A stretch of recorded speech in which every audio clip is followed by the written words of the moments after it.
Hey everyone, Blake here at C5 Corvettes with a quick how-to video.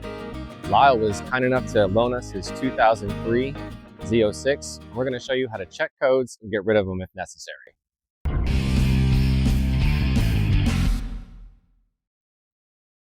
So Lyle brought his vehicle in with the check engine light on, and we're going to go ahead and show you how to check the codes. One quick tip is if you have the doors open and it says door ajar, you cannot access anything until you get that door ajar message away just by pressing reset.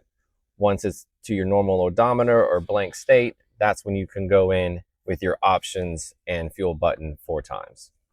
First thing you do, hold the option button while pressing the fuel button 4 times. The car will go into automatic diagnostic mode, showing you every single code as it flips through the system. So while it's doing its self-diagnostics, if you hold the options button and press one more time, it gives you control to go through the system yourself. 3 and 4 are up and down going through the systems. We're looking at the PCM code particularly. So once we're there, we're going to press number 2, and that shows us what the code is and if it's a history or current.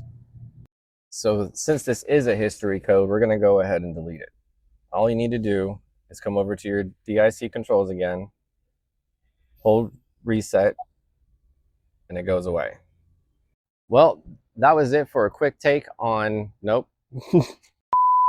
Well, that was it for a quick how-to video on how to check your codes if you're having issues or check engine lights coming up on your DIC. If you liked what you saw, please like, subscribe, and comment, and I'll see you next time.